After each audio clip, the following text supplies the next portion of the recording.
Bienvenue à cette 25e édition de La Voix du Pac, diffusée par la cellule de la communication et des relations publiques du port autonome de Kribi. À la une de cette actualité, engagement citoyen du port autonome de Kribi, élan de cœur pour la santé et l'éducation. Visite guidée du port de Kribi, symphonie de modernité et de grandeur. Engagement citoyen du port autonome de Kribi, élan de cœur pour la santé et l'éducation. Dans le cadre du programme d'accompagnement socio-économique de Kribi PASSEC, le port autonome de Kribi a encore démontré son engagement profond envers le bien-être des communautés locales. Le mercredi 25 septembre 2024, une cérémonie officielle de donation des travaux réalisés pour améliorer la qualité de vie des populations de Kribi sur le plan de la santé et de l'éducation a été organisée. Il s'agit de la rénovation du centre de santé de Grand Batanga et de la construction d'un bâtiment équipé pour l'école maternelle de Longji. Initiée par le top management du port autonome de Kribi, ces actions ont été coordonnées et mises en œuvre par la direction de l'aménagement et de l'environnement d'Amé. Pour l'occasion, le conseiller technique numéro 2, Benjamin Bissaï, a représenté le directeur général. La journée a démarré par la visite du centre de santé intégré de Grand Batanga où une réhabilitation a récemment été effectuée. Les infrastructures du centre hospitalier ont été mises à jour par des travaux de peinture, de carrelage ainsi qu'un approvisionnement en électricité et en eau. En présence de Sa Majesté Edongue James, chef du groupement Batanga Sud et de sa suite,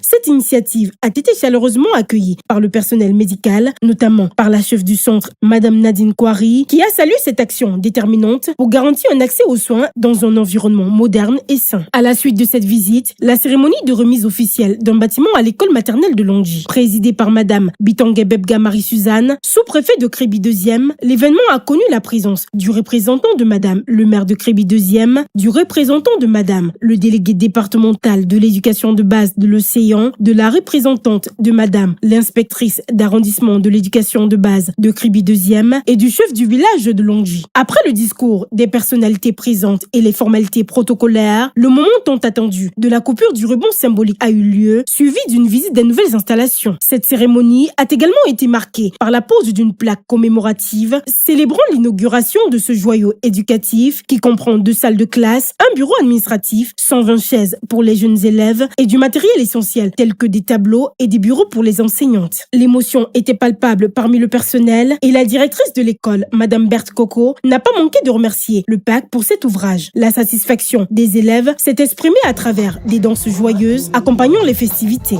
Ces actions reflètent l'engagement du port autonome de Kribi envers le développement durable et le bien-être des communautés locales, soulignant ainsi son rôle en tant qu'acteur responsable et citoyen.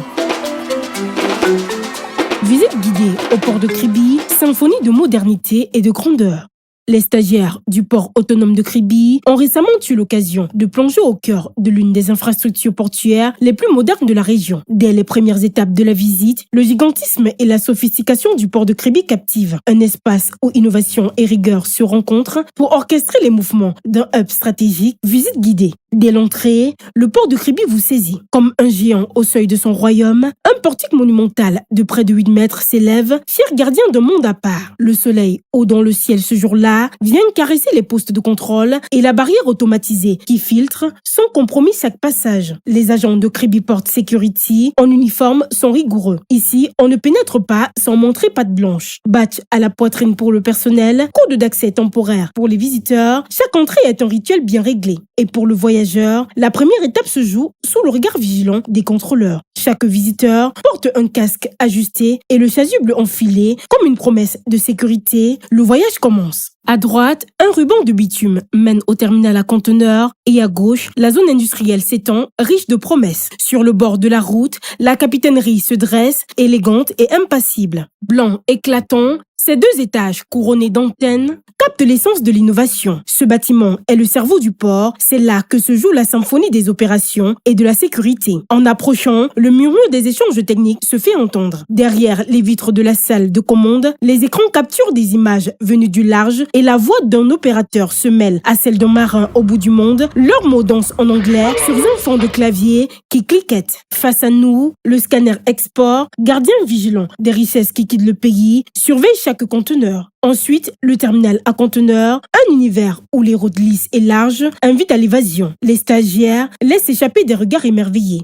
C'est tout neuf et grand, les yeux se perdant dans l'immensité. À chaque détour, le port dévoile sa modernité, ses étendues vastes, ses machines qui semblent tirer leur puissance de la terre elle-même. Nous voilà au terminal polyvalent. Sur le quai, une cargaison de clinker attend sagement son tour. Ce matériau nourrira les cimenteries de Kribi, Yaoundé ou Douala, où il se transformera en édifice imposant. L'activité semble importante, glisse un visiteur impressionné par le balai incessant des grues RTG, ces géantes bleues qui virevoltent avec une grâce inattendue. Plus loin, un jeu de cubes prend forme, des conteneurs s'empilent à perte de vue, tels des géants silencieux alignés. À leurs pieds, des techniciens minuscules s'affairent, figures discrètes mais essentielles de ce théâtre industriel où le moindre geste est calculé, chaque seconde optimisée. Cap ensuite sur la zone industrielle. Cadiz, artisan du blé transformé en pâte savoureuse, s'impose d'abord. Plus loin, AGL, logisticien hors pair, orchestre ses opérations. Simport, la cimenterie, impose sa présence avec force, tandis que Tract Afrique, maître des engins lourds, veille sur ces monstres de métal. Au fil de la route, des guichets bancaires et un parking vaste se dévoilent, joustant un parc à bois. Là, des parasols colorés et des baraquements modestes s'égrènent, lieu de pause où les employés savourent leur repas dans des célèbres tourne-dos. Le temps s'étire, suspendu dans cette atmosphère chaleureuse et conviviale. 2 heures enfilées sans qu'on les voit passer. La visite du port de Kribi n'est pas qu'un parcours balisé, c'est une aventure sensorielle, un plongeon dans un univers où la modernité danse avec la tradition, où chaque détail raconte une histoire d'innovation et de grandeur. Ce port, vaste et captivant, vibre d'une énergie unique, prête à conquérir les cieux et les mers. Et en quittant ces lieux, on emporte avec soi l'image d'un géant en mouvement, fier, résolu et ouvert sur l'avenir.